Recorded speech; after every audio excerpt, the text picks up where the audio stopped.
I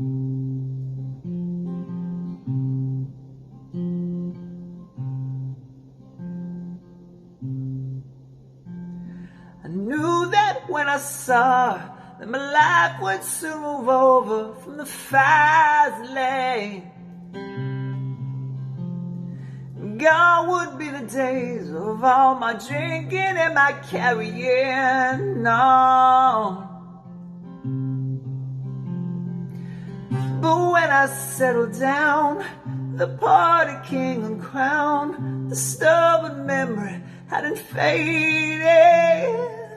Too many dumb mistakes and all the grief it makes left nothing else to be debated.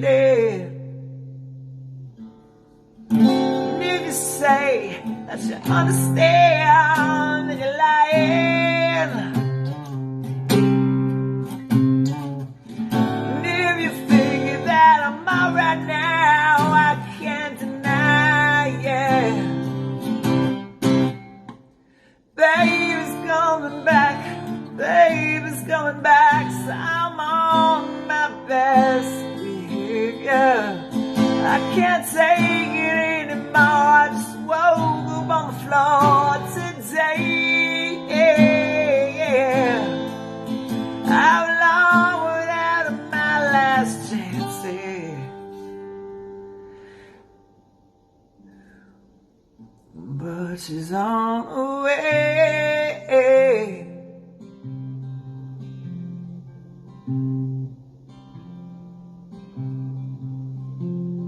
If I had $1 for every single time I fought her, I'd buy a handgun. But that couldn't shoot away the bullseye that you made on my heart. Never sound like a beaten man. Well, I guess so.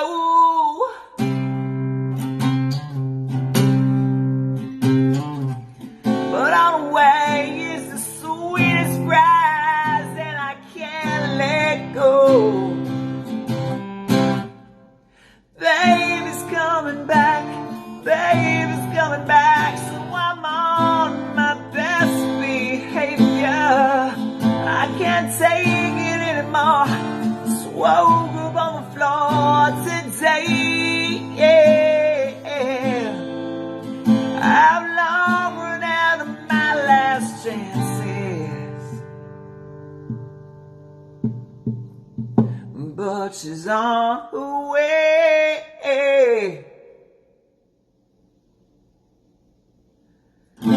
What I told her on the telephone was that I'd been so bad. I wouldn't blame her. She mowed down these wild outside songs. When she said she'd give me one more chance. When she said she'd give me one more chance, I said knock 3 times. I said knock 3 times. Oh no, 3 times. When you arrive, baby's coming back, baby's coming back, so I'm on my best behavior. I can't take it anymore. Just woke up on the floor today. Baby's coming back, my darling. Baby's coming back this evening. I've long run out of my last chances,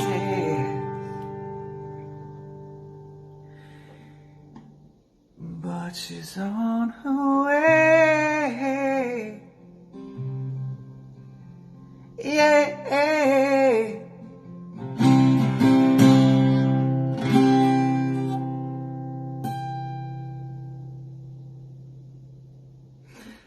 Hey, Jelly friends. I hope you dug that. Your old pal, Soda here. Andy, Roger, Jason, Chris, Tim, Eric. Thank you so much for endless inspiration, then, now, and forever. That was Baby's Coming Back. What a very original performance of Baby's Coming Back. And I am very thirsty, and it's a good job that we have Soda here to quench my thirst. Hello. That was terrible. Hello. Okay. Don't quit your day job. Whatever that is. The legendary Soda. I like that. Legendary's okay. Yeah. Yeah, that's good. I'm into it. So, I mean, this is going to be a very different interview to all the other interviews that we've done because I guess we have been acknowledged as kind of the collectors of Jellyfish memorabilia, which is very cool. And that's how we kind of really bonded, I would say. Yes. Yeah, that's part of it. I mean, we have a lot in common. I tell people that you're like the UK version of me. So it's really weird. I mean, we can get into that a whole other time, but Pablo and I are scarily similar. So we are. We've even got the same birthmark on and we've got the third nipple and everything as well. We could be twins. Nipple. We could be twins. It may have happened. I mean, I am separated at birth. I don't know. So just to put everything into context for yourself as a fan and a collector, when did you first discover Jellyfish? Was it way back in the day? Yeah. First, I'm like, blah, blah, blah. I hate the word fan. I prefer enthusiast. Okay. I just hate the word fan, just overall. Anyway. Joining in the enthusiast club. Yeah. I mean, for me, Jellyfish, since I was a little kid, I mean, ever since I laid eyes on them, I mean, I was fanatic about music ever since I was really little. And then, you know, my parents were music people, my sisters from like Elvis, country music, disco, new wave, all that stuff. Then when I started to really break free on my own and develop my own tastes and all this other stuff, I started to discover, you know, MTV, the radio and everything. And there were a few bands in the beginning for me that really changed my life. Jellyfish is one of them. Extreme was another. And I know we both love Extreme too. It's funny. But Jellyfish for me, I mean, I feel like they've been a part of like almost my entire life. Ever since the very second that I heard and saw, I was just captivated. And I knew that this was for me. The sounds, the visuals, everything is just for me. Always being a weird kid, you know, I felt like Jellyfish was one of those funky bands that kind of like were like, oh, you know, they're different, so I'm gonna roll with this. And they've just always been a huge part of my life. Did you enlist in the Jellyfish Army back in the day? I actually, it's funny that you say that. Be it that we mentioned we have all this wild collection. When, again, back to my little kid days, I had sent away for like the pamphlets that you were to sign up for and send back. So I got them, and you know what?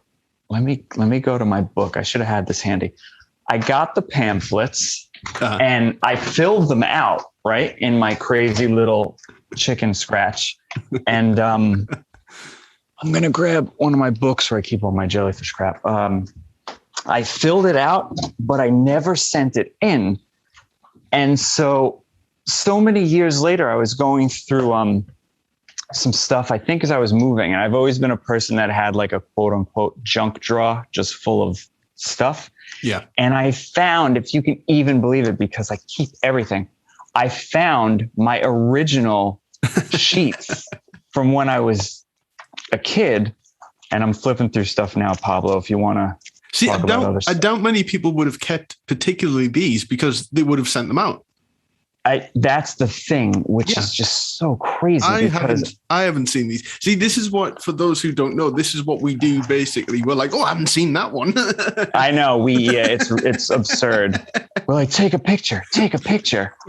Hold on, I'm flipping. If you could only see all the crap here. But although, speaking of, if I can just do a quick segue, you know, I have my Instagram page where I showcase like 99% of my jellyfish collection. Yes. And it's at the Jellyfish Army. And it's pretty amazing because I think I almost have like 800 followers on that alone, which is awesome. And it's mostly my collection. And once in a while, I'll throw up something that's going on or just like a random photo of the band. Or, you know, I recently interviewed Tim and Eric for the Licorice Quartet stuff. So I threw that up on the page too. But if you want to do here, let me show you. I still have, check it out. These are my original sheets. Woo. In a book, right? Yeah. So check it out. It says got to keep them protected in a little baggie and everything. I mean, it's my whole book is like, well, that's just my OCD. But anyway, it's funny. There is official Jellyfish Army questionnaire thingy is the title of this page. And it says blank space for drawings or witty prose that may or may not sway our decisions in the giveaway contests. So all this years later, I don't know if all these jellyfish guys are going to watch this Jellyfest or whatever. But my response to that was, since Jellyfish is such a great band, that is why I would love to meet them. If I do, it will be a brighter day. But if I don't, I'll never be the man I used to be. But in case I don't, I just want you to know all is forgiven. So I guess that's it. So bye, bye, bye. What a little fucking cheese ball. Oh my God. I think you would have won some prizes for that. Yeah, they would have got a kick out of that, I'm sure. I thought that the way that they handled their fan club stuff was just amazing back in the time when, you know, you used to get stuff in the mail and tangible items and all that quirky, fun, kooky stuff. I mean, I love that. That's a big part of what I miss with music today. And that's another thing, you know, being a quote unquote grown up now and getting my hands on any Jellyfish stuff that I can. I look back at it now and I'm like, my God, how much fun was this band? I mean, you know, like you got cool crap in the mail from them, pins, stickers, balloons, an advanced cassette, you know, of the Ghost of Number 1 before Spilt Milk came out. Yeah. I mean, damn, I wish I would have sent my thingy in and got some stuff, but you know, I have a lot of it now, years later. So cool though. I mean, goddamn, what a band. Holy crap. I mean, the songwriting alone, obviously, oh, great. And then they looked like these amazing creatures, you know. I remember, I think Roger once referred to their look as like a thrift shop drag queens, he called one time or something, which is really funny. Uh-huh. And then all the bonus goodies. I mean, to me, it's the whole package. Some people, you know, are like, oh, they didn't get famous or super duper famous because of the way they looked. I think that's stupid. That to me just made it that much more exciting. Yeah, absolutely. Well, as Mick Rock, the photographer of Queen, once said, when taking pictures of them looking like very pretty girls, he says, if you look like a girl, you'll probably go home with a girl later on tonight. So, yeah. Understand. Well, I mean, yeah, you know, Jellyfish was just so, they were like coming at you from all the senses, you know, visually, and it was just a wonderful assault on all the senses. And I love every component and aspect of Jellyfish then as much as I do now. You know, I mean, if people ask me what my favorite band is, I say Jellyfish now. I listen to so much music and there's a zillion bands that I love and I could rattle off a wild list for you. But, you know, I feel comfortable saying at this point in my life that Jellyfish is my favorite band. Yeah. Yeah, it's Jellyfish, and I've got to say Queen fighting it out. Yeah. You know, for number one, for goes to number one. That's terrible. I tried to be You tried. funny with puns, but didn't work. Yeah, well, I mean, that's the thing about this page as well, which is on its 10th anniversary and has become that's great. An amazing community, which is ever growing as well. And everyone seems to be of the same mindset, which is great. And I mean, because the thing is, I wasn't there the first time around, and you know, I've heard enough stories about how connecting the fan club, the Jellyfish Army was in terms of the band, making it fun, and that's what I've tried to do with the page. So hopefully it's come across, and you know, people seem to be happy with it, and it's been lovely to get all the comments. I mean, and again, as I've said throughout this, I'm not doing it for compliments for me. I want the group to be complimented because it's the fans that make the group. It's certainly not me. Of course. I mean, it's a great thing. I mean, I've definitely connected with a bunch of different people because of the Jellyfish Facebook page. And I mean, that's how you and I came into contact, you know, and which is awesome. It is. And so when did for me, it really was sort of, I would say around 2010 when the Jellyfish collection started to explode for me, because I had a student loan and I was flunking my business degree. So I was just sat on eBay. eBay is quite an addiction.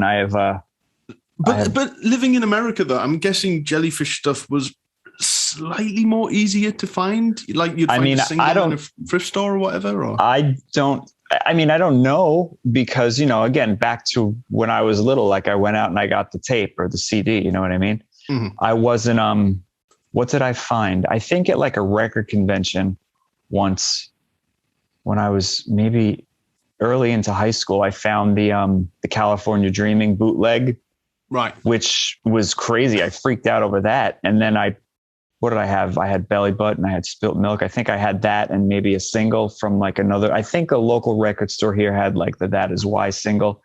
It wasn't easy, because as much as like, Jellyfish is such a bizarre band to me, because they were like MTV babes, you know, MTV played every video. They got radio play. I think that, you know, Andy and Roger did that William Shatner thing at like one of the award shows. They were all over TV. Yeah. And they were like not that famous, you know, they were not that famous.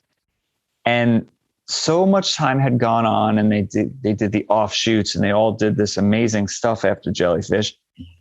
But I feel only until like recently that they're like big.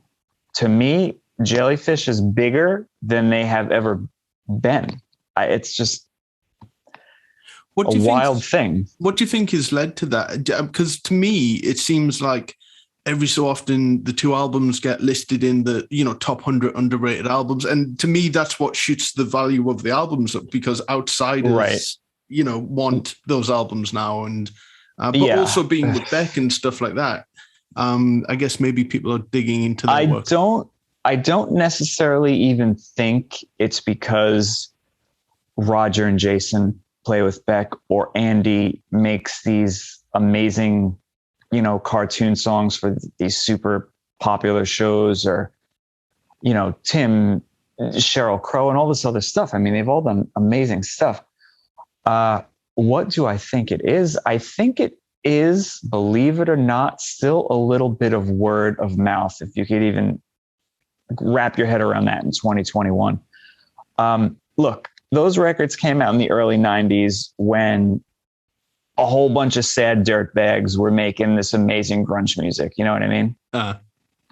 And I'm the type of person that then, now, forever will be like, oh, I'm going to listen to Savage Garden, and then I'm going to put on a Jellyfish record, and then I'm going to put on a Pantera record, and then I'm going to listen to, like, you know, Ray Bradbury's The Halloween Tree audiobook in like a 5-hour sitting while I'm like home working or something. You know what I mean? That's just the way I roll with music, because I'm just like a music freak. You know what I mean? And that transcends into like my own personal art and music making and stuff too. And I think also back to what you said about my version of Babies Coming Back was I didn't want to do like a copycat version because I like to kind of put my own mark on something.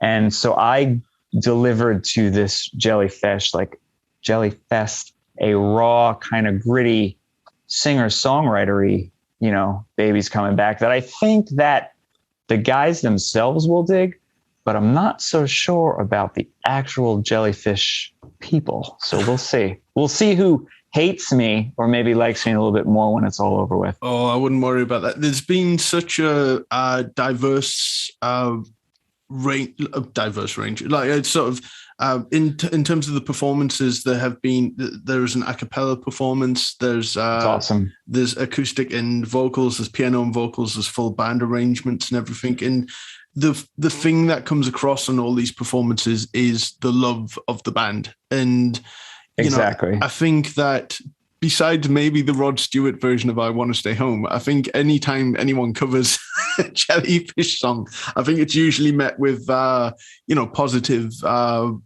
feedback, because a lot of band members have taken it upon themselves to do bass tablatures or to guitar tabs or just do covers and just post them on the page. And it's been, that's one thing I love about the page, that it's just enabled people to find a platform to show their love of the band. And I've always said there have been other platforms, and there continues to be other platforms on Facebook, on Instagram, on YouTube, where people can, that are connected to Jellyfish as well. This certainly isn't the only one. I'm just very big on creating events.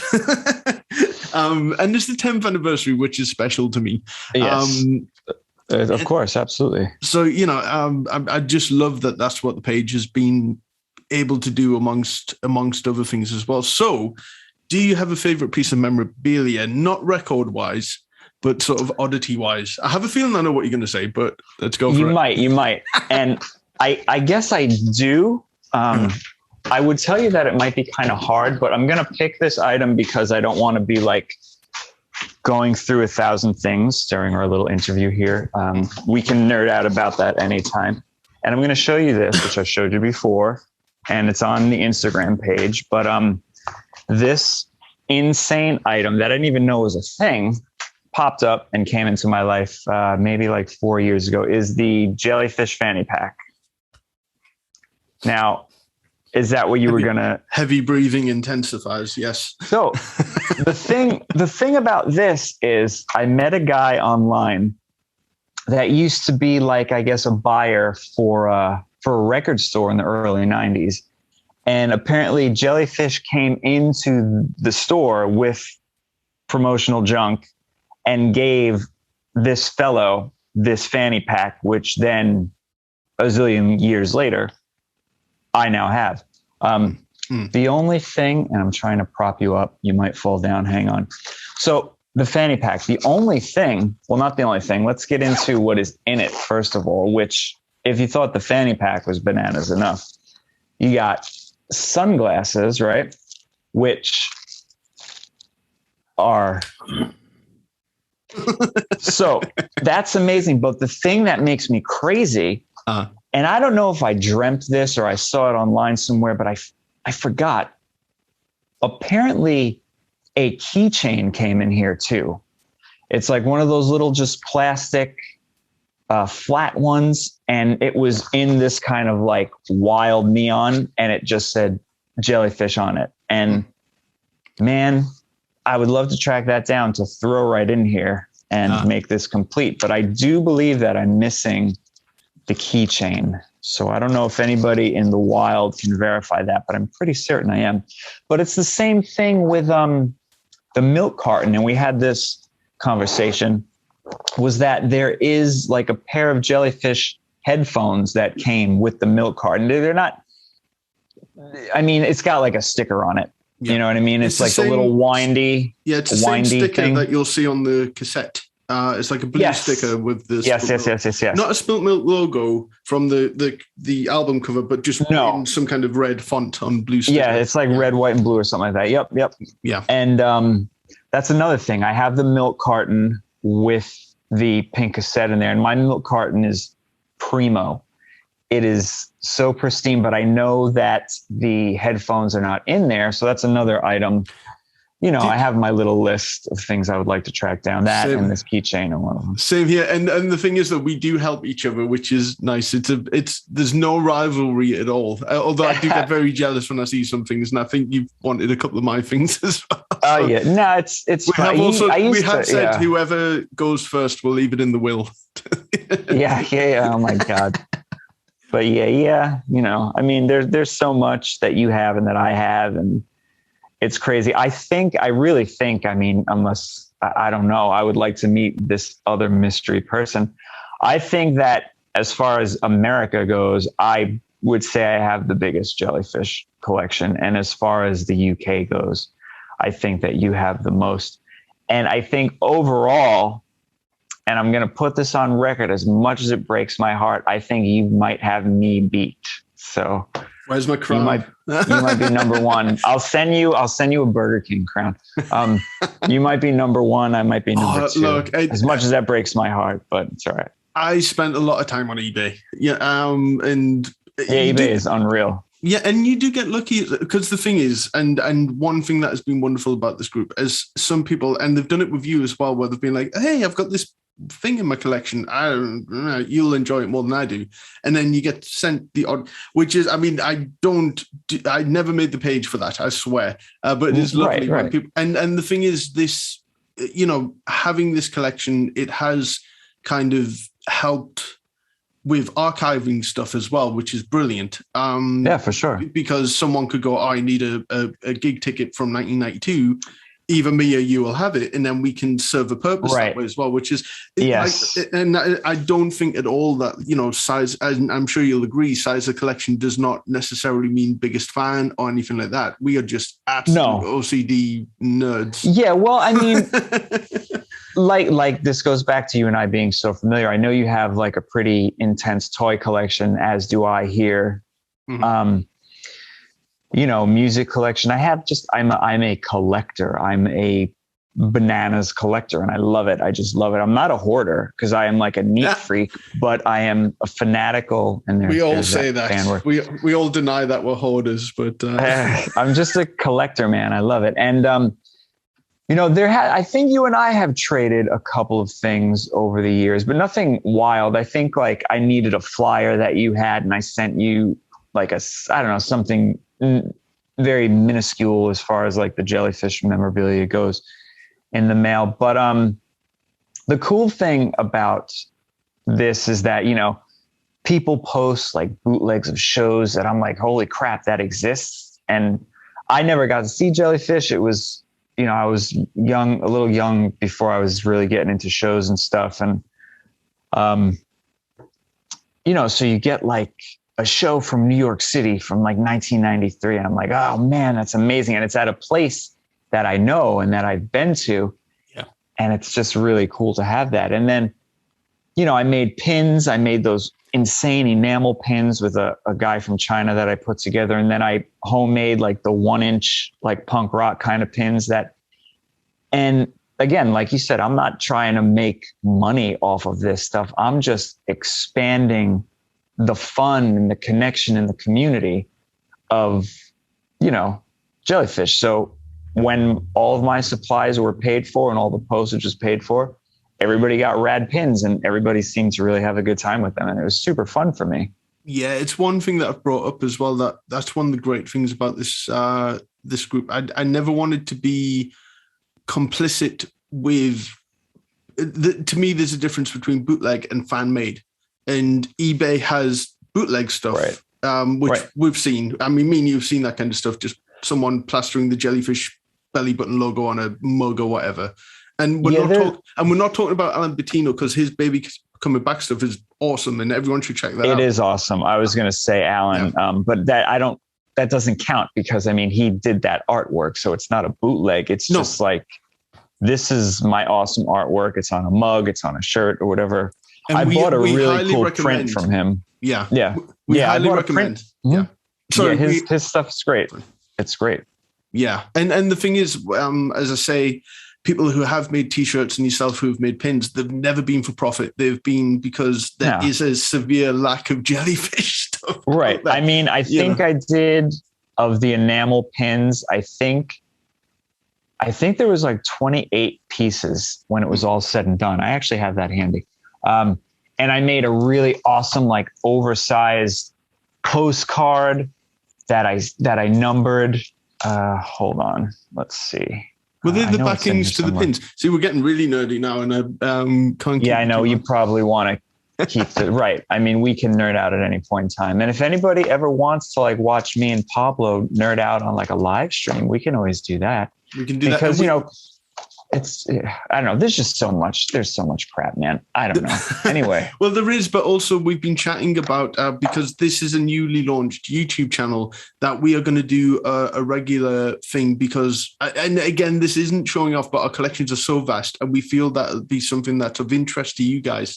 For sure. We're going to talk about it in depth, and then we can open it up to you to see if you have a rarity that we don't have. And the aim is just to expand upon this community. It feels like the right time, 10 years after the page, to make it 3D, just to nerd out. Yeah, just to nerd out and get some of you guys on for more interviews as well. And this was the enamel. This is the postcard, and then there's that big oversized spilt milk pin, and then this juicy belly button pin that I worked so hard to like get going with this fellow in China, and it's numbered, right? And I put, because anytime I do my artsy fartsy crafty stuff, I call it Soda's Crafty Chaos. So I just put that on the bottom, not to show off, just to be like, where did these come from? And like, hey man, they came from me. You should be proud. I am proud because that was really fun. And I felt bad though, because people were like going bananas to get them, and they were gone from me probably in just a few hours. And then I think I might have had like one or two spare that didn't make it onto the card that I sold to some guy in Denmark or something. I was not prepared for like the all over the world though that these were going to go to, and man, holy postage nightmare. So yeah, if I was trying to make money, I'd screwed myself royally. But no, never ever ever. I would never try to make money on my boys. Never ever ever. And those pins are so wonderful. And you brought them out right at the time when I was jobless and everything. And I was just like, and I was just like, I did get you to keep me a set. And I was just like, it was not fair on those who wanted. So, right. I did hold one for a while, and then you kind of forfeited that, which is crazy that it's a big move. Pablo Melons never got those. Yeah, I know. Anyway, because we're going to do a lot more of this. Yes, we are. Can you give us the link to your Instagram and where people can find your music? Of course. Again, as far as Jellyfish being like a major, humongous influence on my life in general, I don't necessarily make like poppy, bubblegummy kind of. I made a lot of angsty music when I was younger, so it's super loud. And then I made a lot of like artsy fartsy indie rock, some shoegaze. But if you go to officialsoda.com, you can see art, music. You can see like some film work that I've done. And I always love to talk about it. So if anybody's ever interested, of course. And you can get to me personally on Instagram there. On Instagram, I'm at Soda Survive. And please definitely check out the Jellyfish Army page that I have on Instagram, because I've met some really cool people on there too. And people have sent me messages with like, oh, I see you didn't post this. Do you have this? And I'm like, oh my God, you have this crazy thing that I don't have. That's amazing. And I'm like, I don't even know if Pablo Melons has this. I got to ask him. So, it's cool. It's fun. It's such a cool page. And like I say, I've been addicted to it for looking at things that I've never seen before. And, it's one, and that's the thing about like collecting for me is I did realize eventually when Alan Bettino started selling the Babies Coming Back film sales, if it was 10 years ago and I had just got a student loan, I would have attempted to buy all of them and created like a comic book sort of thing. You're the same. And once they all started going for like hundreds of dollars, I was just like, okay, I have to. The thing is about those, when he first did those, I mean, it wasn't like he was asking for a gold mine or whatever. He wasn't, no. I think for me, it was like at a crappy time, and I never was able to get even one of those. So I missed the boat on that, which sucks because I do think about it from time to time. I'm like, man, I have all this stuff, but I'm like, damn it. Even if I had just one of those, just one, not to be greedy, you know what I mean? Just one to throw in my book, or even have like a portfolio of Jellyfish stuff. It's totally bananas. But, anyway, you never know. One might pop up one day or someone might give it away or trade it. Another thing. Oh my God. You know what? Forget it. No. Come on. We'll save it. Come on. Anyway. All right. So a crazy thing that happened because of the Facebook page, right?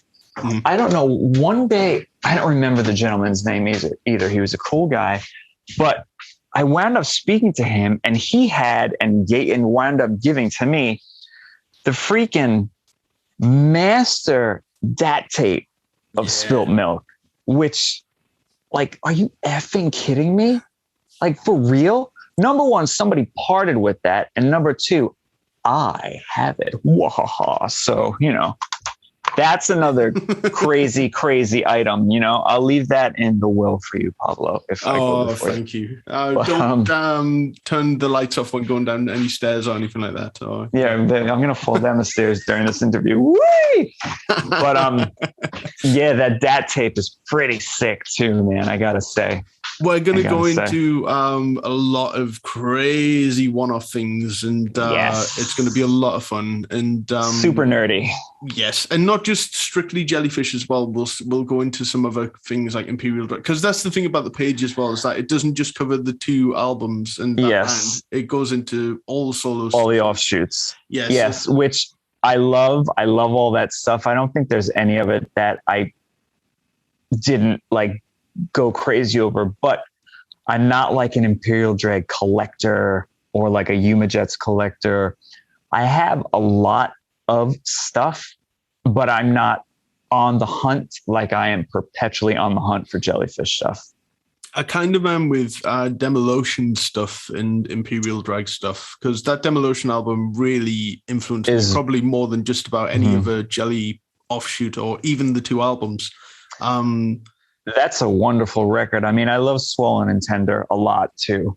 I love both of those records. And Imperial Drag, I love. I remember when Imperial Drag happened too, I was kind of in disbelief and I was excited at the same time. It was weird. It was like, oh my God, this really means that, that it's over. But I got to see Imperial Drag. I never saw Jellyfish, but I got to see Imperial Drag, and it was amazing. And Eric was just so wild and awesome. And Roger, I mean, God, what a crazy band. I mean, and Joseph and Eric Scotus too. I mean, those guys were musicians there. So yeah, we love Imperial so much. Drag. We love Imperial Drag is awesome. More talk of Imperial Drag on the Jellyfish page, please. I don't think there's enough on there, so we'll need to. I mean, the Sextus stuff. Eric is a beast, man. There's so much. There's so much. That's the beauty in Jellyfish, because I love a lot of bands, but a lot of these guys and girls that have made music previously have kind of like stopped making music. Some of them are like real estate agents. Some of them maybe are like writers, or some of them are just kind of like moms and dads and having like, I hate to say regular, but more normal life, and that's awesome. I mean, that's awesome. But it's just with Jellyfish, it's like all of these people have gone on to do crazy stuff. It's not like one of them went and worked at a gas station. They all went on to do crazy stuff because they are like some of the best in the business. And it's just really, really incredible. Well, I very much look forward to starting a series of videos because, I mean, the last time we talked on video, besides tonight, we talked for about 5 hours. It was a long time and it was absurd. And I was like, yeah, it was crazy. I had a lot of emotions during that chat.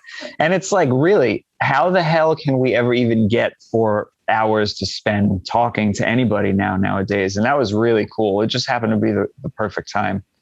And I would love to do that. Hopefully one day we can cross the pond, you or I, and, meet in the flesh, and I really hope so. Nerd out in person. And I don't know.